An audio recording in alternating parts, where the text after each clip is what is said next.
You want to see it.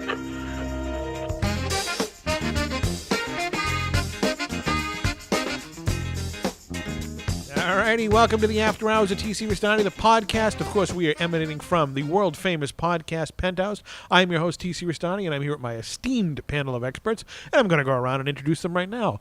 The one and the only Mr. Vinny Capelli, ladies and gentlemen. That's right. And after last week, I am in agreement. We live in the pussy generation. Unbelievable. The one and the only Boomerang Chastain has returned. Hello, TC. How you doing there, Boomerang? All right. Fantastic. The living legend himself, Colonel Bull Montana. How are you? All right, TC. Good evening, fans.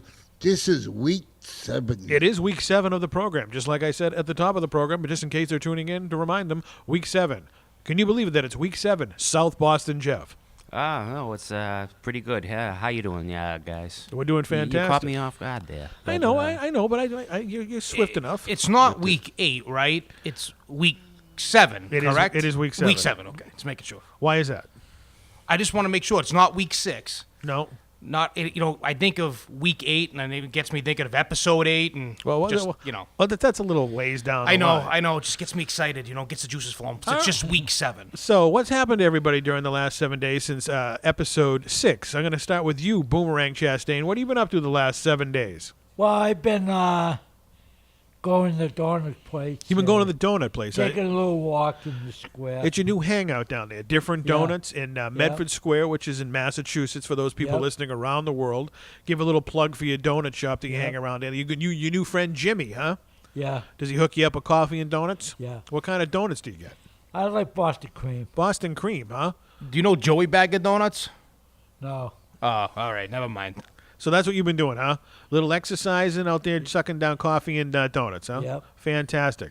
What about you there, Vin, man? What have you been up to the last 7 days? It's illegal stuff. It's always legal. Oh, well, in your world. Listen, it's only illegal if you get caught. All right, that is true. That is Remember true. that. I understand. Just like it's not a lie if you believe it. Well, it's true. All right, so. Last week, what I've been doing, ultimately, the weather here in this state It's been a furnace. Yeah. Furnace ain't the word. Now, for those of you who are listening around the world, we've had the massive heat wave here in the Boston area, and not just the high temperatures, but the mad humidity that we've been having here. Now, people move to Florida to have this 24 hours a day. That's hell on earth. I would never want to do that. I mean, I, for one, yesterday, if you follow me on Twitter, which is After Hours TC, I went for a 3-mile walk yesterday up hills and whatnot in that 110-degree weather, and I almost passed out. It was horrible. I could tell. Yeah, I can tell you look a little whiter than normal. Thank you. That's a compliment. So that's all you've been doing. It's just just ultimately hitting the gym. Oh yeah, sweating up at the gym. What's your routine at the gym?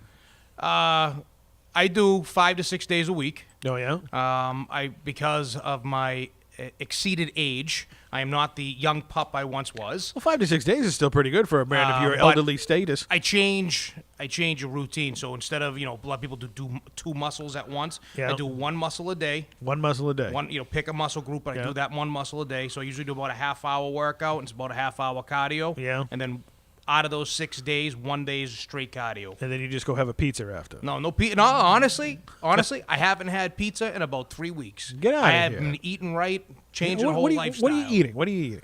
A lot of protein. Oh, yeah? Cutting out or cutting down on a lot of carbs. Yeah. Carbs are a killer. Right.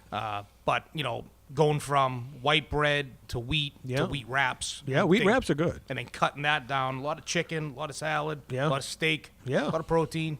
There you go. And lots of fruits and vegetables. There you go. Well, there's Vinny Capelli's health tip of the week. Now, Colonel Bull Montana, what have you been doing the last 7 days?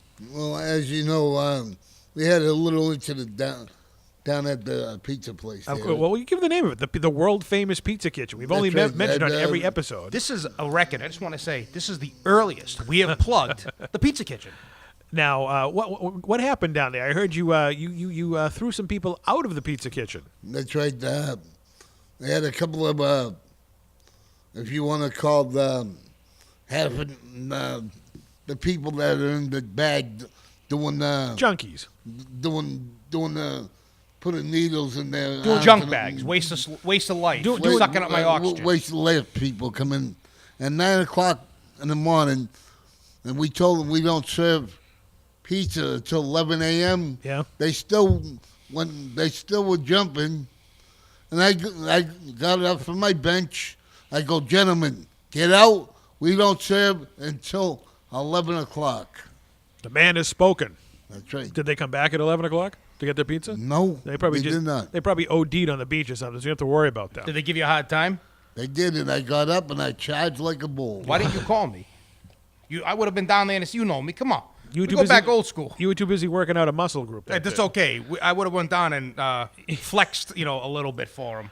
Showed him what a 9mm looks like too. Oh, yeah. Okay. Speaking of that, Jeff, what have you been doing the last 7 days since the last podcast? Well, there hasn't been too many celebrities in town and everything, so I'm just waiting for the Comic-Con. But in my free time, I like to send all my celebrity stalking videos to chicks around the world and everything. And I'm sure that's really an attractive thing. Hi, I do stalking videos. Want to hang out? Well, I talk to sometimes I talk to girls online, and they're like, they want to get to know me, and my eyes aren't too good. So instead of typing all this crap in, I'll just send them the videos, and usually I'll never hear from them again. But Which ones do you send? Oh, I like to send the one with Robin Williams because we're Robin Williams, the late Robin Williams and everything. Well, isn't it now his 2-year anniversary? Yeah, about that, yeah. Oh boy, what a loss that is. But and the one with the Brady trivia, and I just like to send the best of them. Well, speaking of that, our good friends over in England, the Geek Force, got a kick out of your Patrick Stewart one where you called him Captain Kirk, and what were you going to ask him? Well, he's going to be Captain Crunch again. Give us that story. Yeah. He came out and everything, and I said, so you've played Captain Kirk, but he really played Captain Picard. And I'm like, oh, so what's next? Captain Crunch there? And he didn't really acknowledge he me. didn't acknowledge you at all. And then I ran into Patrick Stewart again, and then the second time I seen me, I called him Ian McKellen, who was a popular pickle smoocher. A popular actor who happens to be a guy that's into young boys. Okay. So Patrick Stewart didn't mind me, didn't like being called Ian McKellen. So Views he's like, expressed "That's by not South my Boston name." Jeff do not reflect those of anybody else here on After Hours with T-Series Town. But I would say that Patrick Stewart hates me very much. He does hate your guts. I do want to elaborate on something you say. I know you SBJ. And it's not the videos the reason why they're not calling you back. It's because you sending them, they call it a dick pic. You send. Oh, please! You got to stop with the dick pics. Enough of that. Oh, please. All right. What have I been doing the last 7 days? Well, like I said, I almost had a heart attack walking 3 miles yesterday uphill in 110-degree weather. That's your own fault. And I know that's my own stupidity out there, and I apologize to myself and my innards for doing that. I mean, it was drenching sweat. You know the time that gets in your eyes and stings your eyes? Yes. That's what actually happened yesterday, and I really thought I was going to check out yesterday because it was awful. Hey, I have a question. I have a Will who can take over the show if something does happen. I know you're not leaving it to me. No, it's but I have a question. Sure. Because you almost checked out. yeah. Where is Hollywood Joel. Hollywood Joel? You're telling me he is still checked out? All right, he is definitely checked out because he overdid it, I think, with that barbecue smoothie of his own concoction a couple weeks ago that didn't happen on the show, happened at his home, and he got this really, really bad fungus infection, staph infection in his leg. I mean, they were this close to actually amputating the thing, and I tweeted out a picture of it. It looked like a gunshot. He's got chicken legs as it is. Well, whatever it is, he's still not here, and he does send his best regards to everybody out there. And hopefully, he'll be back on the next episode. I do have a question for you, though. After you walked yesterday, Yeah. did you decide to get on the scale to see that you actually probably lost about 20 pounds I of water weight? think I did, and I had about my favorite drink in the world is Poland Springs lime-flavored seltzer water. And I had about 700 of those yesterday, so I'm sure I gained it all back. But speaking of weird things that have happened in the last 7 days, anybody hear about the guy who tried to climb Trump Tower with suction cups? It reminded me of, what was it, Superman? Was it Superman 1? Yes, or the first one. 2? The Yeah. first one, Yeah, where it the guy was. was going up the building. with the suction cups. Yeah, that's what the first thing I thought of. And what was Superman's line, Jeff? Hi there. Something wrong with the elevator? So, okay. Going down? You know how I'm into conspiracies. Mm-hmm. Okay. I have a theory on this guy. You're trying to tell me that in the city of New York City, millions of people, the city that never sleeps, cameras everywhere, people with cell phones everywhere, didn't notice a guy in a suction cup suit walking up to the building where the Republican president nominee lives. So you're trying to tell me the guy, Donald Trump, who is a multi-billionaire, who already has his own security, let alone now he has the Secret Service because he's only a heartbeat away of becoming maybe president of the United States, plus the security cameras on Trump Tower and the security at the building, nobody saw this guy? I'm with you. Okay? I bet you. It was a publicity stunt. No, it was publicity something, but I bet you the reason why is because the security staff there is paid off by the Democratic Party. So you think it was an inside job? Absolutely. I mean, I don't know who put it up to it, whether Trump did it or the Clinton campaign did it or this guy's just a complete wacko, but it kind of was too coincidence that they found this guy's YouTube video within hours of him saying that he was going to do this or whatever the nonsense he was going to do. And he was a real good-looking guy, and it looked like a little too good-looking for just the average Joe, like Hollywood good-looking. This guy, he kind of looked like Hollywood Johnny Depp. Joe. Not Hollywood good-looking. Joe good looking because his leg, I mean, he wouldn't suction cup anything right about now in his condition. But yeah, I mean, and did you see the way that the cops roughed him up when they I was just pulled- going to say that. I mean, they not only just grab. Now, here's the thing. How high up would you say he was at the time? About. Oh, I don't know. I only saw where the cameras were Well, I'm closing saying when in they on him. got it, I think he was about at least 20 stories up by the time they got to him. And he did this in the daytime. Right. So, And then he's on the side of the building. yep. And the cop is grabbing him by the arm. Well, they broke windows and stuff. Right. Yeah. But as he's hanging on the side of the building with the suction cups, they're grabbing onto his arm, trying to rip him in. Well, what if something let go and he went tumbling down? Oops. I mean, right now the country's in a friggin' tizzy now with all this, this one matters, and cops suck, and cops are great, whatever it may be. So you're saying suction cup matters? Suction cup matters. I mean, that'll be the next hashtag, but it's just, don't get me wrong. Them pulling him in, yeah, it's just, it was kind of like, it was like, mofo, you're coming in now. And they grabbed him, Right. hooked him, and yanked him. But when you stand back and look at it outside the box, I mean, with all that security, you're trying to tell me no one saw him? No one saw him. Totally, 100%. It's an inside job. And I think, Democratic Party put him up to it. You think so? Huh? Absolutely. Oh yeah, sure. You tend to notice a guy wearing all black with creeping around a building around the first and second floor. Hey, buddy, what are you doing there? I mean, Well, not only that, it's the guy who could be a heartbeat away from being the president. Now, did I ever tell you the story about how I got within 2 feet of a former vice president and called him a dick? Who? Okay. Dick Cheney? Al Gore. Oh, say, because there was Dick Cheney who was Okay. a dick. Al Gore. This is going back to 2000. This was pre-9/11. And a friend of mine who lived in New Hampshire said, oh, okay, all the candidates who are running for president are coming here after the Iowa caucus. So this was January of 2000. So back then, Al Gore, he was pretty much coming to the end of his term, but he was running for president against George Bush. Right. He was going to be him and George Bush were going to face off. Right. So in January, I went up to Manchester, New Hampshire on a cold evening at around 2 in the morning because everybody was flying in from Iowa. And I actually met George W. Bush before he was president. He was governor of Texas. Got his autograph 3 or 4 times because I just kept walking around where he was. Didn't he ask you for your autograph too? No, but you know who I actually had a slice of pizza with? This is the God's honest truth. who's that? The future First Lady, Laura Bush. Really? We were, as George was doing the rounds with the media and whatnot, Laura was hungry because she just flew to New Hampshire from Iowa. And they had catering in the airplane hangar, and Domino's Pizza was one of the sponsors, and I was over there grabbing a free slice, and lo and behold, who walks up to me and she goes, "Is the pizza warm or cold?" And I looked over and I had no idea who this woman was, and I said, it's lukewarm, it's not bad.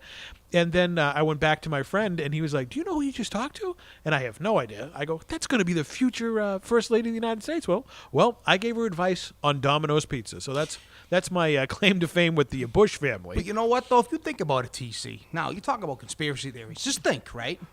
about 15, 16 years ago was really when the TC Restani era really started to begin. Well, I mean, I remember you back then. You were up and coming. It began officially in May of 2003. But think about it, though. That's not a long time. No. Maybe the Bushes had something to do with it. They could have. They could have. Maybe they pushed for you after you did what you did. I was for nice to Laura her. Bush. That's right. Right? I gave her the truth about Telling the you. pizza. But getting back to my Al Gore story, Air Force Two, which of course is the airplane for the Vice President of the United States, pulls up outside the airplane hangar, and I walk out. It was me and like 10 other people. They wanted to meet the guy or get his autograph or picture or whatnot. This is long before selfies. And they put the stairs up to Air Force Two. There were 2 Marines at the end, give them the salute and whatnot. Now, he came down and they brought up his little SUV. And literally, I was as close to him as I am to you right now. And I asked him for his autograph. And he just completely ignored us. And I basically said, what a dick. And he heard me. I'm glad he heard me. Can you imagine if I did that a year later after 9/11? There would be a bullet through my head if I got that close to Air Force Two. Absolutely. Boy. I mean, which makes me believe what happened at Trump Tower was an inside job. Absolutely. Because if that was really true, that dude would have been shot off the building, and he would have fell like the dude in Superman, and there would have been no Christopher Reeve to catch him. I actually am shocked that he actually didn't get shot. Once they saw him going up, I'm surprised he didn't get shot. In this day and age, that's why I'd say that had to have been a publicity thing staged. Absolutely. Everybody was in Well, on they it. can't shoot anybody these days. Everybody owns a camera and everything, and it would be and it would be all over the news and everything. I mean, I know it's Well, that's the and- Secret Service's job to protect a presidential wasn't there. candidate. Yes, Trump wasn't there. Trump wasn't in the tower. Oh, he wasn't He wasn't there. in the tower. But here's the thing, though. Again, like But you still. said, again, the security. Now, I'm sure he has information in the building, maybe notes, documents, whatever. I'm sure the security has been heightened once he became. Of course there is. So, again, He has his own army, how does this guy not get shot down? right? It's like, Or even by some wacko supporter that saw him outside. No, don't kill Trump, and shoots him. And, That's and why. his reason for doing it was, as he claims, he just wanted to meet Donald Trump. I just wanted to meet him. You can meet him at any one of these rallies. All these autograph collectors we know get him 100 times, just like that night, the story I just said where I got George W. Bush. It's not that hard to meet these people. No, let's not forget me walking up to Ted Kennedy right in the streets of New York. That's absolutely right. I did not kill that woman. I did not drive off the bridge with her. Well, I I was did not not drunk. kill Ted Kennedy. He died about, a month after? About a year later, maybe. Oh, wait, no, let me no, guess. no. Well, he didn't have his hat on when he met him. No, he did because it was wintertime. Oh, okay. And there is a video out there. It's on one of these South Boston Jeff celebrity stalkings where Jeff actually, literally, you actually touched him. You went up and Oh yeah, tapped like him on the he shoulder. was like he was trashed and everything, but I just walked up and he posed for a picture. We didn't have a camera to take a picture, but he let us film it. He But you're on put his videotape. thumb up and everything and smiled. And I put my hand on his shoulder, and he had probably 2 guys around him. But whatever, I could have killed him so quick, or dived on him, or pulled a Mario, or whatever. Well, on that note, before the Secret Service comes down us, we're going to take our first big-time commercial break. And when we come back, I want to talk about a new show that's on television called Stranger Things. Hi, I'm Sunny Leone, and you're watching After Hours with TC Restani.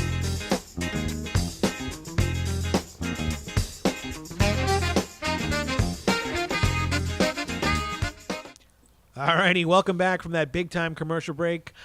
Stranger Things has entered my life. It's a new show on Netflix. It's a Netflix original. I knew nothing about it up until 5 days ago, where a friend of mine texted me and he goes, you have to check out this new Netflix show. It takes place in the 1980s. It is right up your alley. That's all I needed to know. So I tuned into it, and the plot of this show is it takes place in 1983 in a small town in Indiana. Basically, there are 4 kids who are in their late, 12 or 13 years old, and one of them mysteriously gets abducted. And we don't know how he gets abducted. Well, we do as the viewer, but the people in the town don't. And it turns out that he ends up in a place called the Upside Down. Now, the Upside Down is an alternate universe where this kid is trapped, and the only person who is being communicated from him is his mother, played by Winona Ryder, who they completely made totally white trash in this. I mean, she's still a good-looking broad for 45 years old, and It's fantastic. It's basically the premise of this show is the kid gets kidnapped and we don't know where he is. But the genre of the show and the reason I like it so much, it takes everything from what was awesome in 80s movies and compiles it into this show. It's like it's a darker version of The Goonies, meets Stand By Me, meets a lot of Steven Spielberg movies, meets John Carpenter movies, compiled into one. And the whole town, thinks this woman's crazy. The sheriff eventually figures out that she's not. And the whole plot of this show is to try to get this kid back from this dimension with the help of this girl who has telekinetic powers, who escapes a mental institution or a private science lab, which is run by Matthew Modine. I can't emphasize how perfectly detailed this show is about the 1980s. There are some continuity problems, like some of the songs didn't make any sense because they came out in 87 and this show came out in 1983. But I highly recommend this show, especially to you, Vinny Capelli, and to you, South Boston, Jeff, because you grew up in that era as much as I did, and you will know every nook and cranny of this. The only thing my Star Wars geek helmet on was this girl who has the telekinetic powers levitates the Millennium Falcon toy, which is all cool and stuff because there were the Millennium Falcon toy back then, but it was not the authentic 1980s version of the Millennium Falcon. It was the one that came out in the late 90s and early 2000s. The reason I know this, because, well, I'm a Star Wars geek, and the stickers on the back of the Millennium Falcon in the 1970s and early 80s had a blue sticker for the engine. Yes. And this one actually had a tan sticker. So it was not the original Millennium Falcon from the 1970s, 80s Kenner line. But other than that, I'm not going to say any more about this because everybody else on social media is talking about it. I just wanted to make Jeff and Vinny aware of this show. I'm going to check it out. Now, is it already done? Is it done the 8 episodes, or is it still going? I binge watched all 8 episodes. How long are they? An hour? They're an hour each. Let's check it last out. All right. Sunday, I watched all 8 episodes. I could not turn it off. All right. It was that good.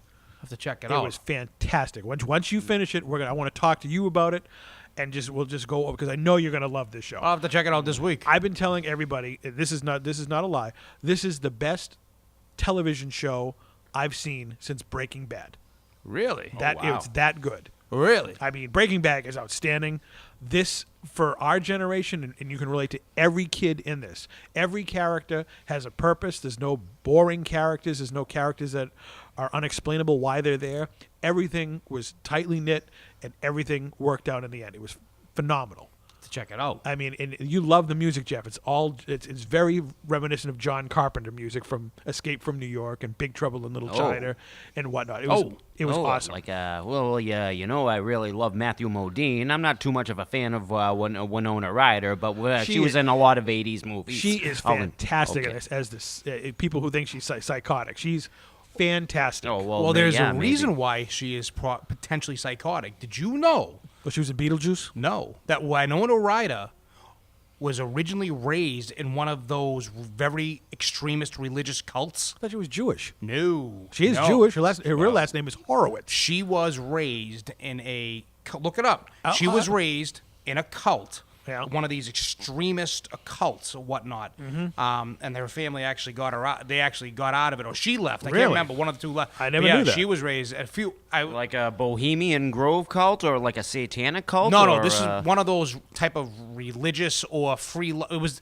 I was looking. Oh, like a religious cult that's like poorly run or Yeah, something and, like and that. it's funny because I was looking at it. A couple of 10 famous actors that are still going today, and talking some big Is that like ones. Scientology or something? One of them was Scientology. Yeah, that's a gimmick. And that was, of course, Scientology. Yeah. It's all about money. Right. But Toni Braxton, the singer, she was one of them. Who else was it? There was a bunch of them. One of them, there's 3 actors. You should look it up. I will. That were, all 3 of them were from the same cult. Really? Oh, yeah. It was Well- some crazy, like Reno, Yeah, Reno Boomerang Boomerang Chastain Chastain over there. He's in a cult over here. It's He- a cult he's of he's a- dirty hookers. Yeah, whatever he is out there. That's right.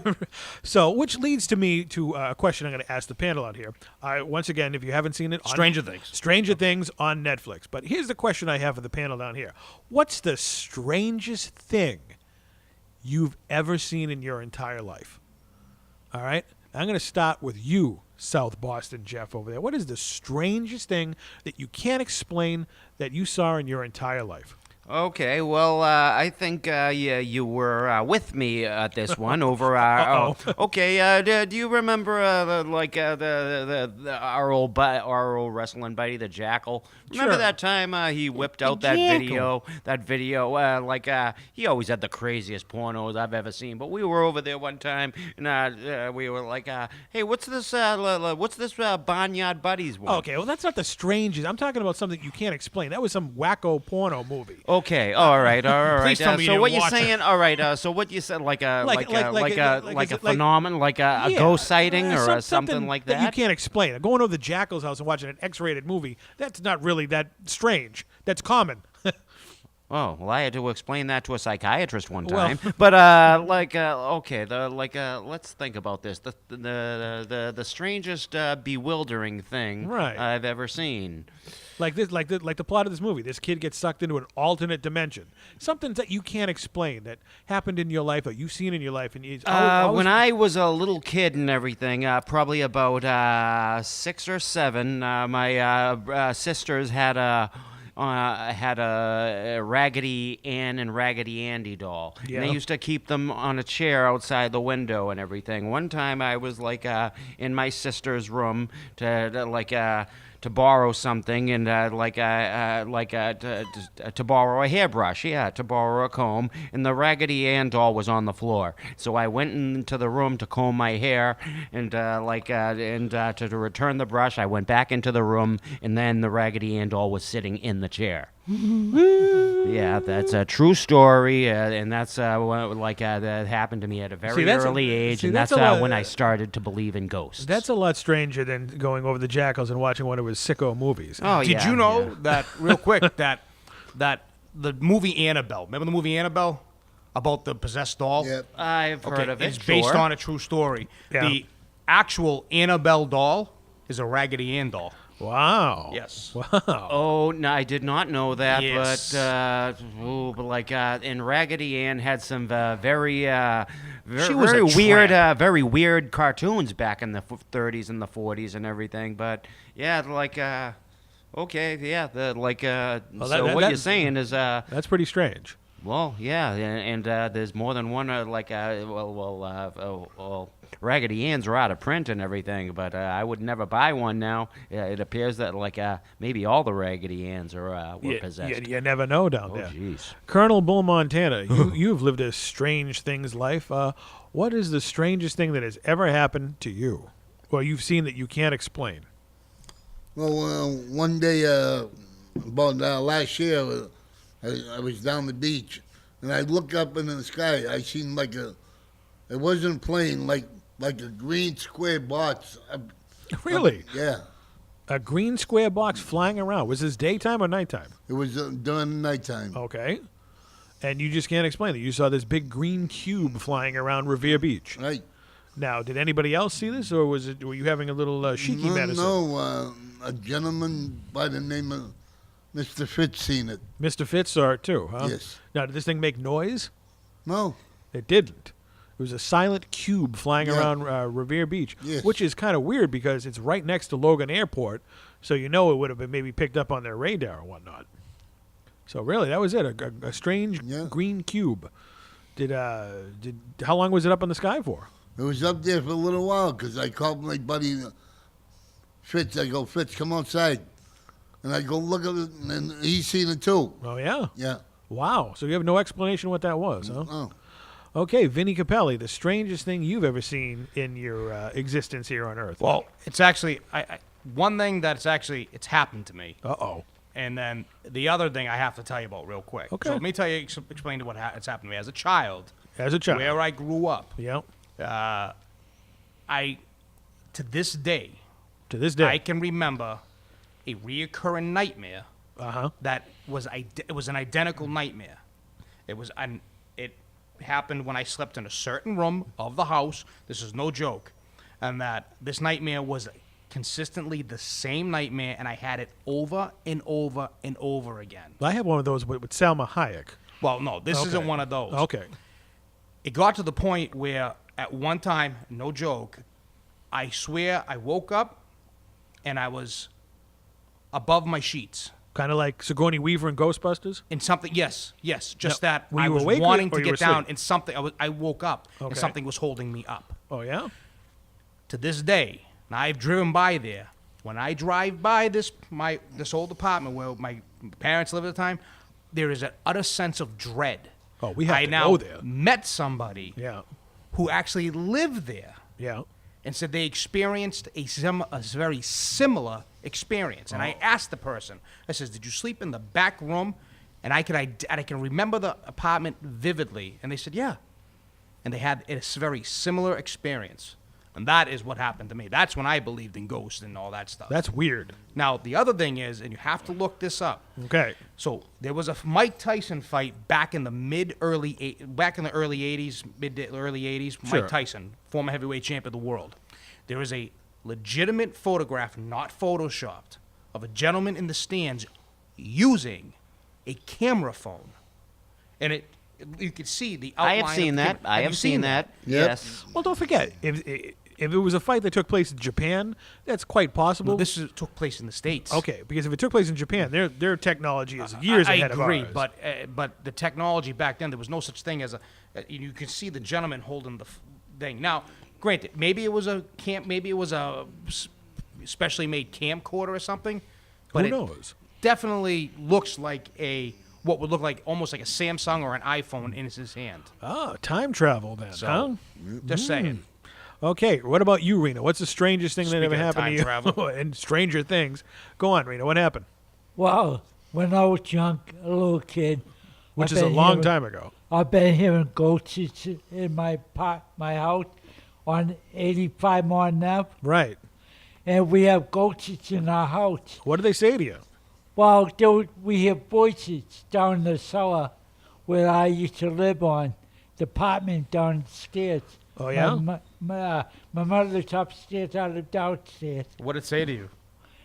Well, I hear voices that telling me, I hear a guy voice and a lady voice. Really? Yeah. And Did they say anything? No. I've been hearing ghosts. Now, question: these voices, did they lead you to not wear your hat this week? Because I noticed you are not wearing the hat. He's not wearing his boomerang hat. No, not today. So these voices, do they like Chinese food? No. Do you know? No. Were they? Why? Were Yeah, they? the ghosts. Were they? Were they positive or were they? Did they sound evil? Now, did they say that? Sound evil. Did they say it for you to do anything? Well, when I heard voices, they told me kill people. Chicken finger. Okay, really? Well, there's meds for that, Reno. Why, and you have me sitting next to him. Well, it's a reason- I've only known him a long time, but you have me sitting next to the boomerang. Oh, Bull's hearing voices down there. I can tell right now. Bull's possessed right now. Look at him. Don't spit up any pea soup Pizza kitchen. on the podcast penthouse table down here. That's Hey, all. don't That's all I worry. ask. All right, that's fascinating, Reno. Okay, my story. I have two of them. The first one is unexplainable, and the other one is quite humorous, and it, of course, involves the Colonel. So I was about 8 or 9 years old, and my entire family were coming back from my uncle's for a usual Sunday dinner, and it was about 7:30, 8 o'clock at night on a Sunday, and we were walking up our front stairs to our house.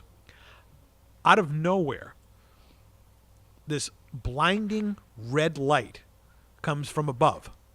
I mean, literally engulfed most of the neighborhood. And my father, who said, "Did everybody else see that too?" And I was like, "Yeah, my mother saw it, my sister saw it, and my grandmother saw it." It was maybe about 6-7 seconds long. And the only way I can describe it is if a giant taillight came out of the sky and someone hit the brakes. That's exactly what the light. There was no sound, so it wasn't an airplane. It wasn't a helicopter. It wasn't someone lighting off fireworks. Solar flare, maybe? No, this engulfed the entire. So Neighbor. would it be Maybe like if Aurora someone had Borealis. taken a laser, and was like beaming it on and then shut it off? Something like that.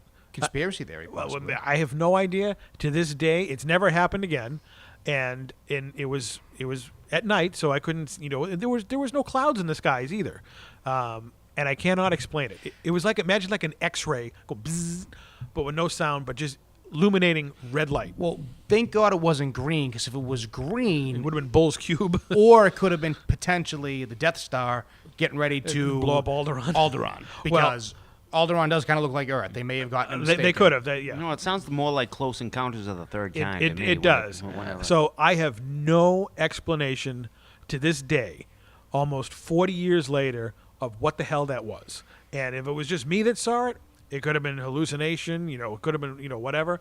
But 5 people that night saw it. So to this day, I have no idea if it could have been aliens. I mean, it was, like I said, it wasn't an aircraft of any kind because there was no noise whatsoever. It wasn't lightning because there was not a cloud in the sky. So to this day, I have zero idea what the hell that flash of red light was. So that was the strangest thing that I've ever seen. But And one of the other strangest things I've ever seen, Colonel Bull Montana, we all know that you are a unique individual down there. We all love you, and it's just you are one of a kind. So I'm going to take the Wayback Machine, going back probably to about 1996, one of our infamous road trips coming back from somewhere, either Rhode Island, Connecticut, or wherever we were. And you had in your hand, as usual, a can of soda. It was either a Diet Coke or a Pepsi. And in the other hand, you had a small bag of Fritos. I've heard this story. Okay. We're driving. It's the middle of the night. Just your head falls asleep. Everything else stays awake. It was like someone had a switch and just your head fell asleep. You started snoring and whatnot. Usually when people fall asleep, they let go of stuff with their hands. It was like there were 2 different people controlling your body. From your neck down, everything was awake because you were holding the drink and the bag of potato chips and you were moving around, but your head was completely asleep. Can you explain this? No, I can't. Okay. It's just one of those stranger things, huh? Has it ever happened before? Has anybody ever else mentioned it? Hey, Bull, only part of you fell asleep. Yeah, man. My two good buddies, they're upstairs. My buddy Rock and Johnny Grunge? Johnny Guns. Okay, yeah. Former the professional wrestling tag team known as Yeah. Public Enemy. Yep. What happened? What happened? What happened is This has nothing to do with the woman that they got you that time in the alleyway, is it? negative. Okay, all right, okay. Just may want to make that completely. This happened at Logan Airport. Okay. Oh, a lot of things. No, boy. Okay. What happened at Logan Airport? How did part of you fall asleep at Logan Airport? It wasn't part of me. I met my God rest my buddy Mike. Okay, yeah. And, So everybody who witnesses is dead. yeah. Okay, that explains. I have a lot. question, Bull. What now? No, what if it wasn't? What happened? Get to your story. Well, he had his suitcase and Teddy, God rest his soul, couldn't find his suitcase. So what does that have to do with part of your body falling asleep? That was the question I asked you. Has that ever happened before? And you said Public Enemy saw part of you fall asleep. And you're talking about missing luggage? What the hell does that have to do with this? I think maybe something the just fell strange asleep. occurrence, maybe. The strange occurrence is Or the disappearing. Or there is something suitcase. blocking him from telling you the truth. Maybe I have a question. Maybe it has something to do with that green cube. Well, no, I have a question. You don't own a cat that has Orion's belt. The galaxy is on Orion's belt. Just making sure. You know what I'm talking The about. men in right? black haven't been knocking on your door, have they? No. So, Colonel, I don't know if you have to get a specialist in here or whatnot, or like one of those sleep studies. I know you have sleep apnea where you wear the mask and whatnot, but to this day, I cannot explain the phenomenon that I saw that night where from your neck down, your body was awake, but only your head was asleep. And it wasn't for like 2 or 3 minutes. It was like for a couple hours. All right? You told me this story. And to this day, 20-odd years later, You know- I cannot explain that. You know that's what you get when you get sleep apnea does to you. Okay, so just your head falls asleep. Yep. All right. Okay. Since we're talking about strange things, and we're on the subject, And there are all right, plenty I of things have that- to ask the question to the panel. Okay, Please. go ahead. Your belief of what Area 51 really is. Okay. Okay. Okay. I'll start off because that was one of my dream jobs. Remember, I wanted the key to Area 51. Area 51 to me, with the advent of social media and the internet, you really can't keep secrets there anymore because, anybody and their grandmother can go up to it with a camera and whatnot. I believe that Area 51, I do believe that there was an alien crash in Roswell in 1947. So you do believe that? Of course. Okay. There's no other thing that we're not alone in this galaxy, this Absolutely universe. not. So something weird happened there. But what I think it really was is Area 51 is where we have advanced technology, where we actually test it out and whatnot. Because don't forget, the Germans, the Nazis that were run by Hitler, were geniuses and made technology that was years and years and years and years advanced. That's why when Hitler died and whatnot, a lot of these Nazis and scientists that I should say were Germans were recruited by our government and sent there.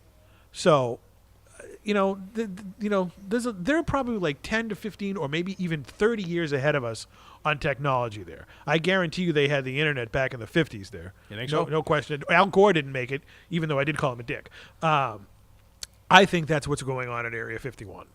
Boomerang, what do you think's at Area 51? Or what was Area 51? 51? Yeah, not your age, because you're almost 60. The secret military base out in the desert in Nevada, what do you think is actually there? And have you been there? I haven't been there. Did you escape from there? It would make a lot of Yeah. sense. Okay. I Wait, escaped. You did, okay. I knew you would know about Bull, that. what do you think is at Area 51? Oh, Area 51 what happened to be where George Lucas invented Star Wars, I believe, or Okay. something like that. Okay. That's what he... Okay. You're not. I wouldn't doubt it if something from Area 51 where Star Wars was created. But okay, whatever. Jeff? SPJ? Well, yeah, a few flying saucers are probably there. They probably have probably a couple of aliens that they're keeping under wraps. But I believe they have underground floors and huge underground stadiums, in Area 51 and located all over the world and everything. I think there are underground warehouses where they store things and everything. I don't and I think Area 51 is high, just a very high frequency area for for alien contact, and it's just been that way over the years. Oh. So Okay. What do you All right. think is All right, actually well, there? I get a couple theories, and I believe them all to be true. Okay. First off, I do believe an alien craft or crafts have crashed, especially in Roswell. Mm-hmm. However, Area 51 is what would be considered, as you would call, the decoy. I believe that stuff was done there, Mm-hmm. but not anything that had to do with the aliens. First, I believe the stealth bomber is what was actually created at Area 51. I actually know somebody who was married to somebody who was on the stealth bomber design team. Really? Yeah. Okay. So that I believe. I also believe that there was actually a more secretive hidden area Sure. base, and that is where any alien, any reversed technology that we may have learned from said aliens, that's what that is. I What- believe Area 51 is more of the Tourist trap. tourist trap / decoy. Keep their eyes over there when it's really over there. Exactly. Where do you think it is?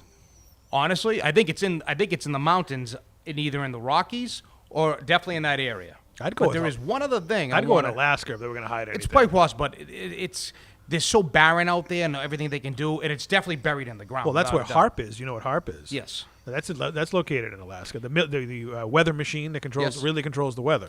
But there is one thing I wanted to bring up to you. Okay. And it's something you mentioned. We talked about the Nazis and Hitler. Right. You were very right that these people were extremely smart. But did you also know Hitler himself was infatuated?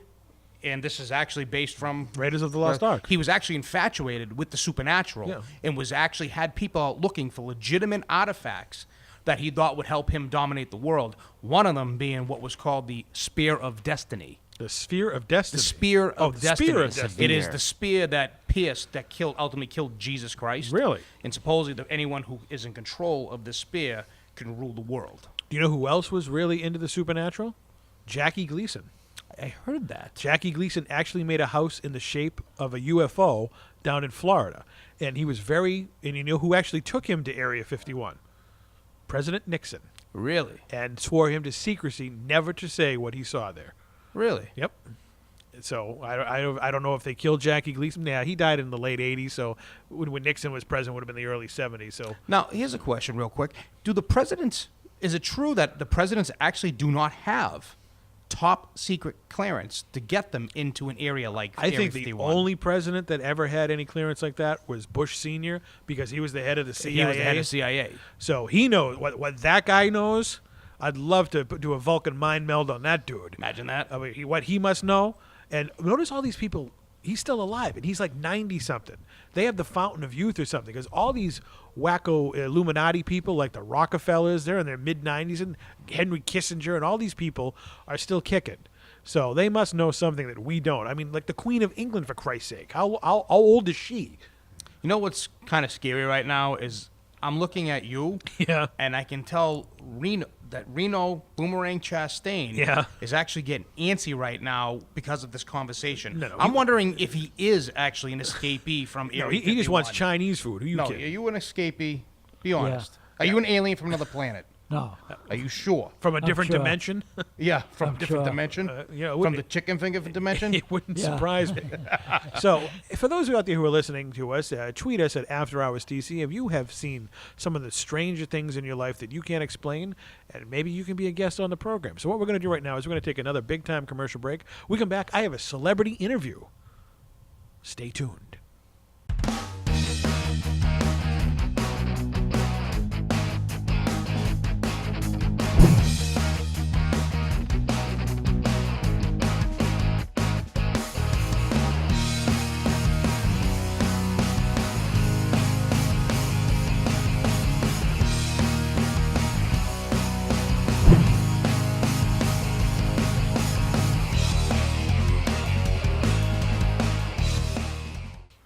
Alrighty, welcome back from that big-time commercial break. Of course, that was the commercial for the hoverboard available at our good friends and sponsors at backtothefuture.com. Wonderful site, which is a perfect segue into our celebrity guest. I've had people asking me, you know, I heard you had some interviews with cast members of Back to the Future. Of course, we played our interview with Mr. Strickland a couple episodes ago, and I've dug into the archives of the After Hours with T.C. Restani interview treasure chest, and I revealed one with Claudia Wells. Now, do you know who Claudia Wells was? The original girlfriend? That is true. Jennifer. Because I know who you love most of all. Well, I mean, Well, Leah Thompson. No, but she wasn't. But she wasn't the original. But No. it was the one that played her after was Elizabeth Shue. Elizabeth Shue. But yes, Claudia. She was in Claudia the first Wells, one. a Yes. longtime close personal friend of mine, which is the truth. We text all the time, and she's a sweetheart. And this interview goes back a couple years, where she was talking about how she got the role in the movie, why she wasn't in the sequels, what she thought of. I know why she didn't get the sequel. Well, I know that. Well, I know the Oh, truth. okay. How she talked about what she thought about Elizabeth Shue's performance, and a wonderful interview. So if you're a Back to the Future fan out there, and of course we are now sponsored by BackToTheFuture.com. Get all your Back to the Future needs at BackToTheFuture.com. This is my interview with Jennifer Parker herself, my longtime close personal friend, Claudia Wells.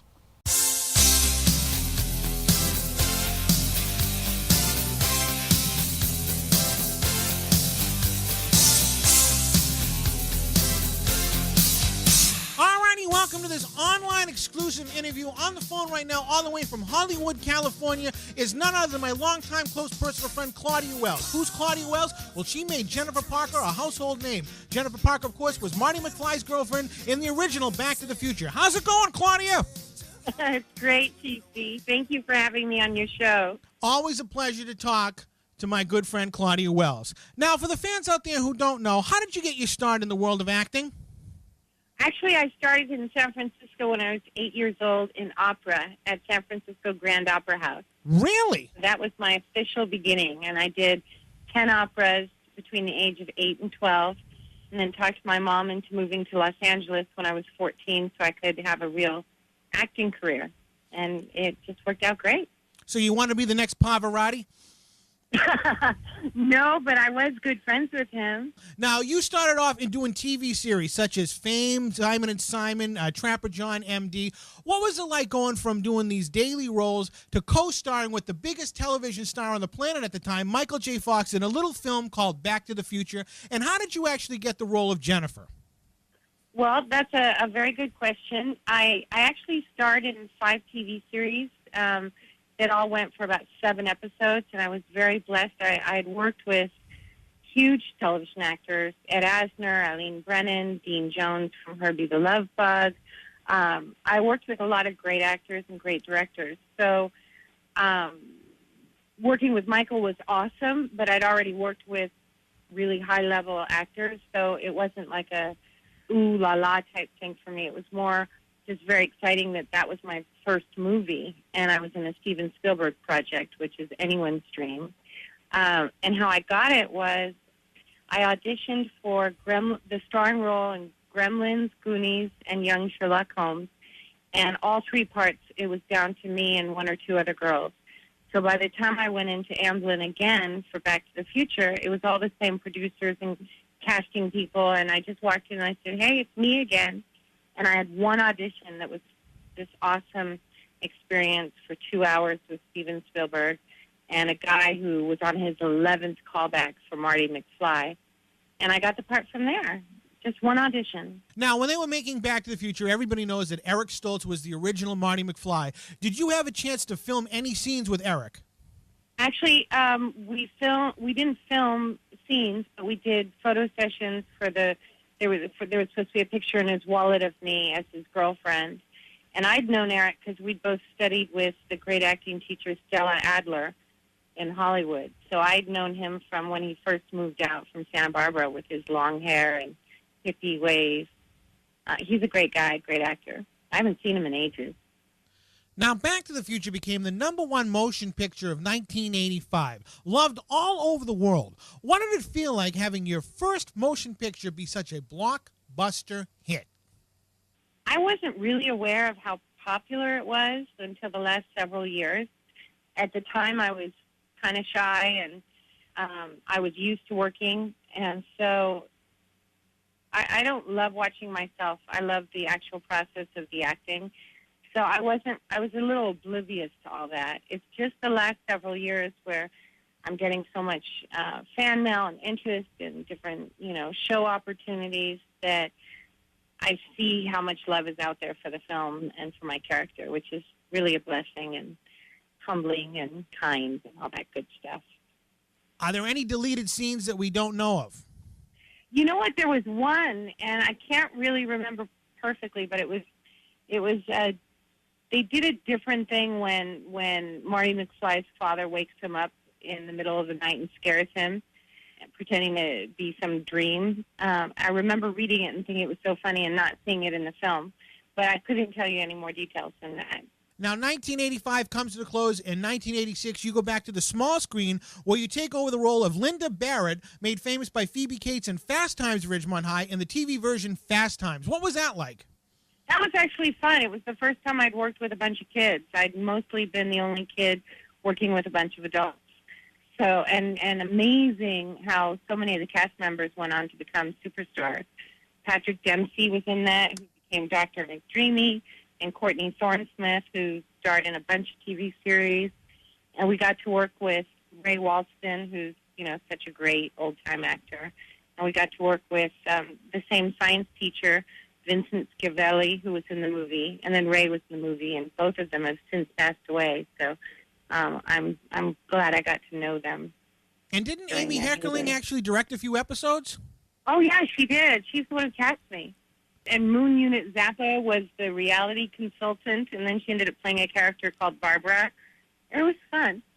Well, 1986 comes to the close, and then, of course, in Hollywood, when you have a blockbuster, everybody's talking sequel, sequel, sequel, sequel. When were you aware that they were going to do a sequel to Back to the Future?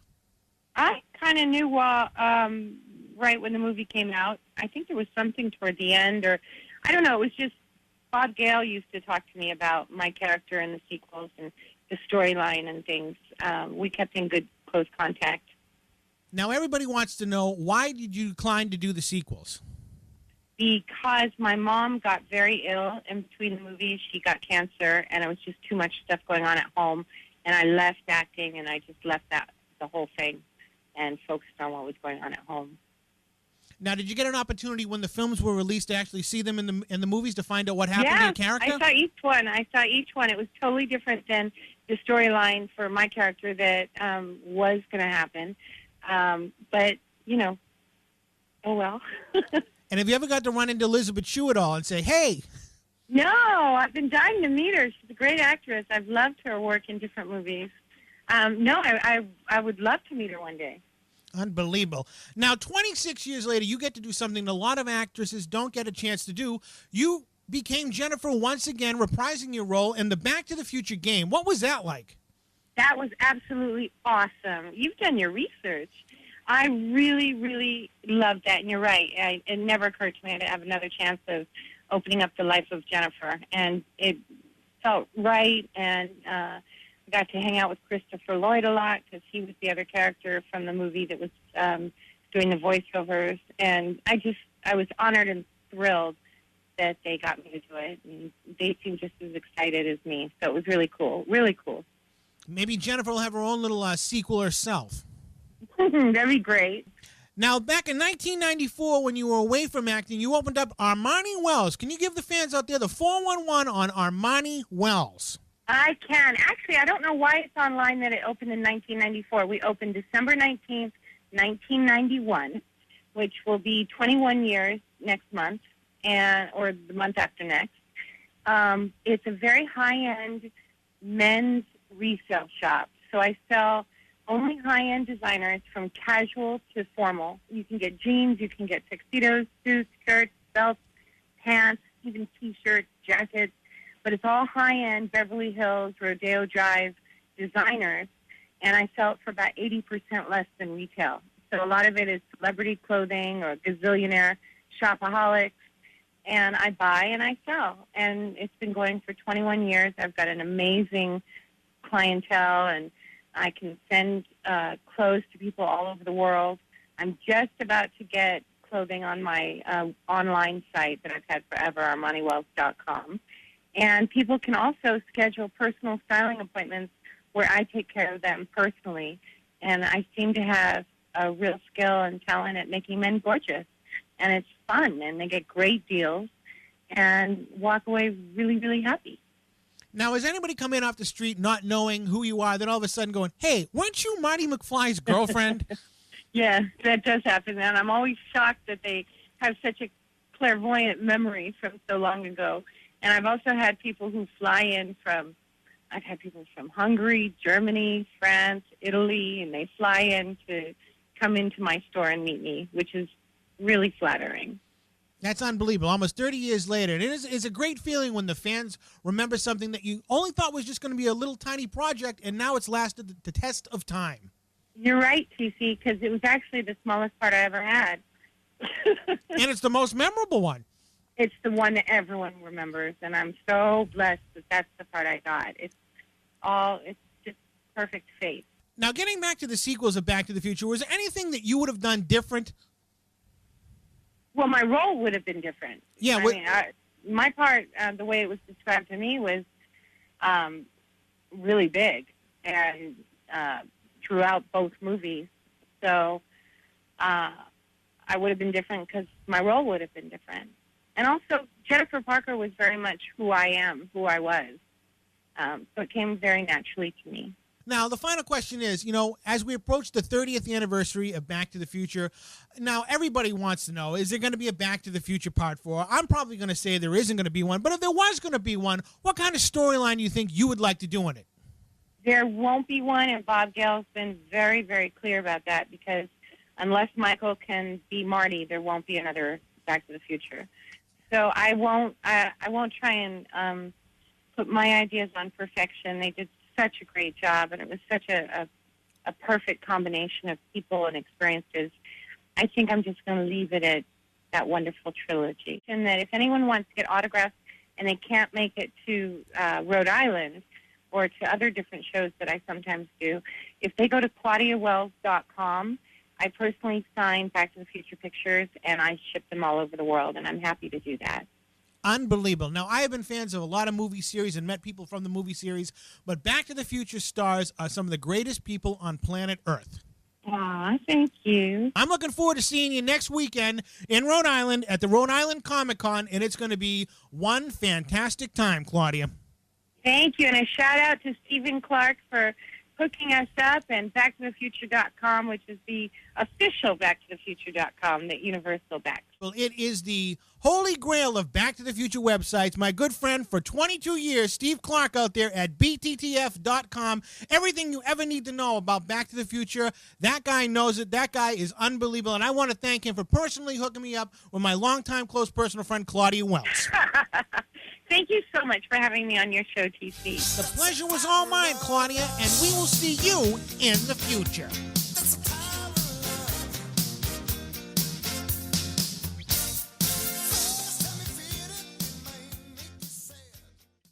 Alrighty, welcome back from that interview there, Claudia Wells. You're out there. You're a good friend of mine. You're a doll, and you were my favorite, Jennifer.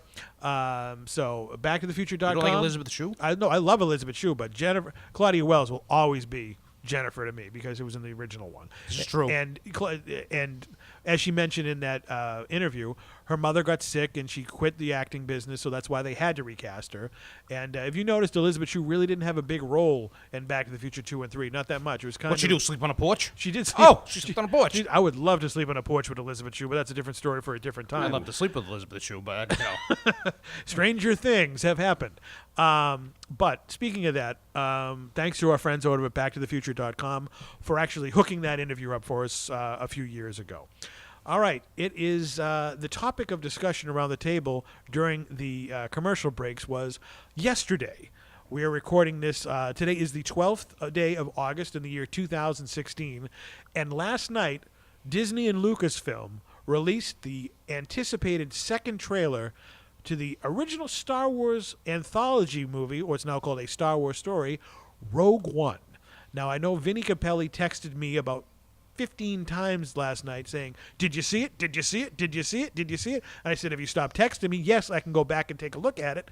And I have. I've seen it a couple times. I haven't seen it as many times as you have. hey, listen, it is what it is. It is what it is. Now, it was everything that Star Wars fans have wanted to see. Or hoping to see. Are hoping to see. I mean, I, for one, loved The Force Awakens. I mean, a lot of people criticize it, saying it was a rip-off of the first one, and they did a lot of things from that, and they stole from this, and they stole from that. But guess what? Return of the Jedi was pretty much a remake of Episode 4 in a way. Absolutely. But I will defend the Star Wars movies until I even like the prequels. I'll go out on the limb. With the exception of Jar Jar Binks, although Okay. they could have been filmed a little differently. I think if J.J. Abrams got his hands on the prequels, with the same actors, mind you, I think it could have been told differently. Because I believe Hayden Christensen played a phenomenal Anakin Skywalker. It's just the he writing had to and- play him. He almost was forced to play him like a robot. Right. I mean, you knew the tragic story of what was going to happen. Right. But how do you again, you're thrust into the biggest role of them all. See, what I would have done with the role of Anakin Skywalker and his transformation would have been very similar. You wouldn't have needed 3 movies. I would have done it the way they turned Conan from that little slave kid into Conan the Barbarian. Yes, I mean, yes. you didn't need 3 movie arcs to make him No. Darth Vader. I can see why they stretch it out for 3 movies and whatnot.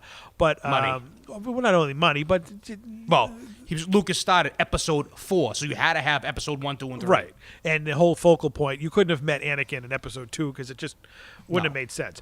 But getting back to Rogue One, a Star Wars story, for those of you who don't know out there, and Bull is nodding, he has no clue, and I know, Reno, you have absolutely no clue. The movie takes place just before the events of Star Wars Episode 4, A New Hope. Just like the opening scroll says in the original Star Wars, rebel spies have managed to steal plans from the Death Star. So that's the plot of Rogue One. For those, I mean, everybody, Star Wars fans and people who are listening to this podcast, all of our friends out there at hashtag Potter and Family know everything about Star Wars. So we're not telling them that anything they don't know. But for those of you who don't know, this story takes place right before the events in Episode 4, and we see the rebel spies who were hired by the rebellion to steal the Death Star plans. That's right. And in the trailer, we saw a lot of action sequences. We saw a lot of original stormtroopers, and there's a lot of Japanese influence in this movie. Yes. Looks like some kung fu in there. Yeah, there's Right. I believe it's a blind master of some kind. Right. Of The guy martial art, what they would call in the Star Wars universe, Terakasi. Is Okay. their version of what they call martial arts. Okay, well, yeah, he's in it. He was the guy who uttered the line about the Force. Yes. And he took out stormtroopers. The Force wills it. With a staff or something. Yes. I mean, I'm kind of staying away from spoilers on this because I don't want it to be spoiled. Exactly. Because, I mean, it's in a world we already know. It's not like Episode 7 where, who's this guy, who is she, who's Rey, blah, blah, blah, blah, blah. I mean, granted, we don't know who these new, rebel scum It's spies one-offs, are. though. That's the thing. People have to understand. It's a one-off. Right. This isn't going to be a continued story. No, it will not. It does continue in Episode 4. Exactly. And the big reveal, of course, in the trailer was the return of Darth Vader. The very end. And the very end, he got the Han Solo treatment in this one. Remember, after they brought up the logo of Episode 7, Yeah. they faded out and faded in. And, Chewie, we're home. Yeah, but all we get was a... Well, I mean, That's it. That's all you need. That's all you, That's that is all you really- need. That's all you really need. That is all you need. So the James Earl Jones is getting another paycheck? James Earl Jones is. Well, who else could do the voice of Darth Vader? No one. There is no one. Although the person who does the voice on Star Wars Rebels Yeah. actually does a pretty good job. Yeah, but it's not James Earl Jones. It's pretty close. Yeah, close only counts in horseshoes and hand grenades, But as the my one good thing friend Mean Gene Oakland would say. One thing I will say now, you and I are Yeah. probably two of the biggest avid fans. How many debates and talks and everything that we've had over the years. People, I want to say this out loud. And you almost cried when the scroll went up for Episode 7. I did. Which you I tried to almost did. bootleg on your phone, by the way. Stop it. Okay. So, anyways, and I did try to bootleg. Yes, you it. did. But the thing is, I think Star Wars fans out there have to take into consideration, and the reason why The Force Awakens was so big because it was a continuation of the original story. Right. This is a The Jedi arc was in it. Yes, this is a sub-story. This is a story to build up into that original story. Right. But I think that's the problem. I think that's why we read the internet reports about how Disney was not happy. They didn't think it was going to sell, and they made people go back and do reshoots and whatnot. This trailer definitely shows action, drama, suspense. It's pulling you right in. Well, it's a good bridge between Episode 2 and 3. I mean, granted, you have Star Wars Rebels, which takes place between Episodes 2 and 3. Not 2, 3 and 4, I mean. 3 and 4, 3 and yes. 4. The Clone Wars takes Which place. also may lead into, actually, Episode 8 as well. Right. Well, this character that Forrest Whitaker is playing Yes. saw something or other. Like I said, I'm staying away from spoilers. His character, I guess, was actually on an episode of the Clone Wars as a younger version. Really? So okay. there's a tie-in already. Awesome. Oh, speaking of younger versions, did I see Lando Calrissian? Is he Well, going to be in this? He's not in this one. You're thinking about the next anthology Star Wars story that comes out, which will be the Han Solo movie. Ooh. They're actually in casting right now for a young Lando Calrissian. They've already well. They've already cast somebody to play Han Solo.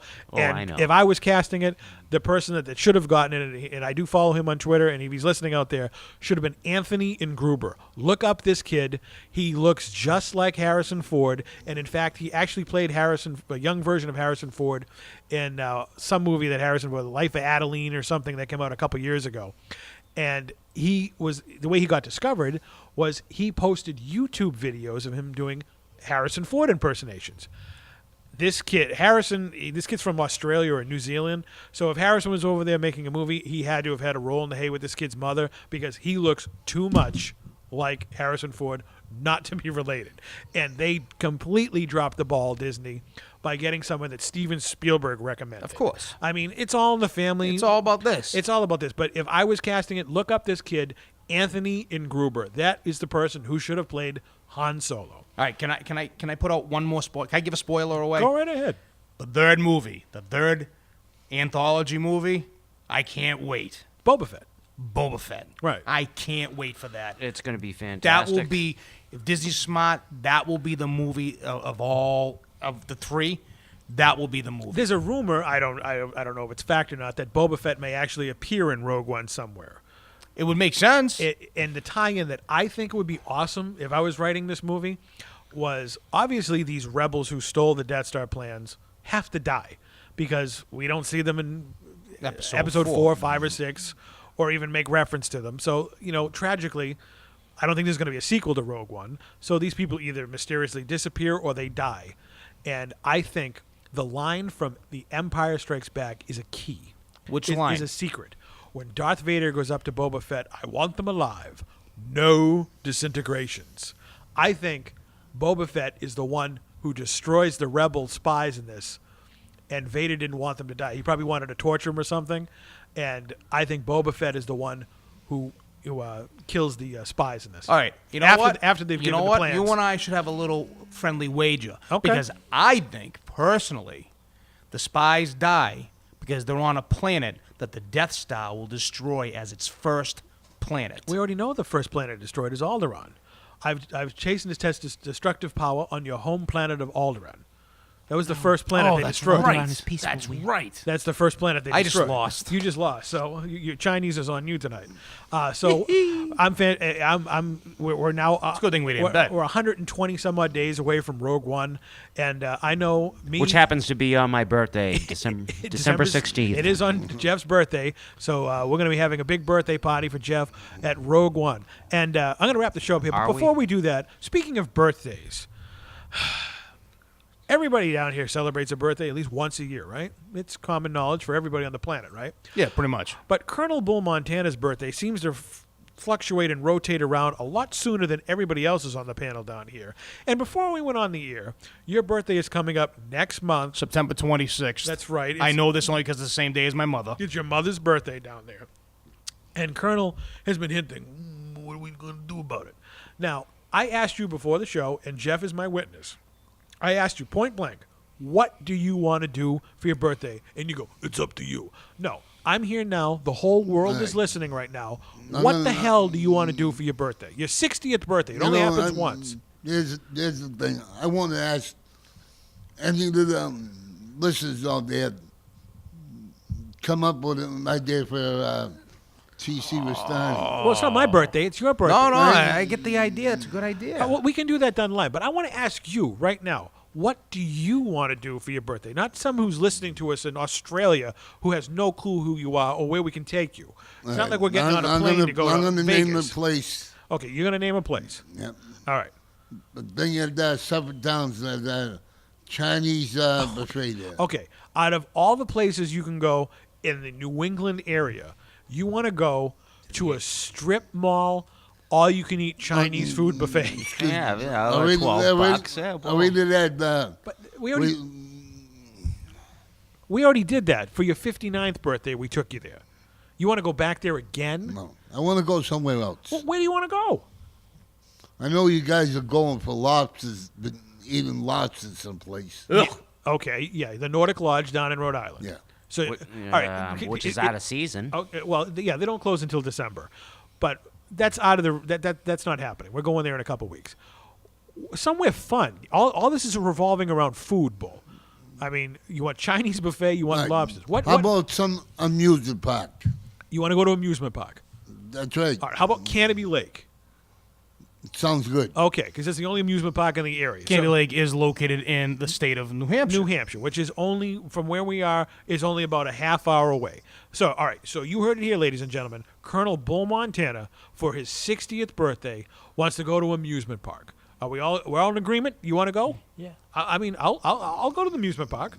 I mean, If I may add, we all have to go on a ride that the colonel tells us to. okay. I'm not going on any roller coasters or the Turkish twist because I'll throw up, and I'm the one that's going to have to drive. So, all right. So we will plan. Your birthday is the end of September. That's So right. I mean, we don't have to go on your birthday. We No. can go before. We can go a little after. Yeah. Most probably I like to go a little before, so it's still a little warmer Yeah. up there. Because we went there. A bunch of us went up there last Halloween for their haunted houses up Spooky there. World. It was Yeah. awful. I mean, I've seen scarier things in Reno's house, and that was before I knew they had ghosts in the basement down there. That told him to kill people. So okay. So, All the zombies had brand new sneakers on. yeah, it was bad. It was awful. I mean, I remember going there as a kid. It was a lot of fun, but now it was it sucked. All right, so that's what you want to do. So the whole bunch of us down here, and we'll even get Sabrina to come on up with us as well. You want to go to Canopy Lake and amusement park. Correct. All right, so we have now everybody. It's spit and shake on it. We've made it. It's a done deal. Colonel Bull Montana's birthday surprise, which isn't really a surprise, we'll be going to an amusement park. We're going to have to bring the cameras for that. So, all right, there you go. What do you think about that, Vin? I say it's roller coaster time. It is roller coaster time. Now, Reno, you're going to be joining us up there? Just number what? Well, I don't know the date. We're just making it up right as we go. Yeah, he'll be there. He'll Don't worry. he'll be there. They I'll be they there. have hamburgers there. They Maybe have. Joel's leg will be disinfected by that. Well, actually, Joel now lives in New Hampshire, so maybe Yeah, he maybe can get us in. Maybe he can skip over there or something. All right, so that's what we're going to do. Unbelievable. What we're going to do is, wow, we're running out of time here on the program. This is episode 7 of the After Hours of TC Restani, the podcast. You can follow me once again at After Hours TC on Twitter, and you can listen to us, of course, at youtube.com/After Hours TC and see a lot of our weird clips that we've had up there over the last 13 years of stuff. But remember, this is After Hours. I'm TC Restani, and we what? We never close.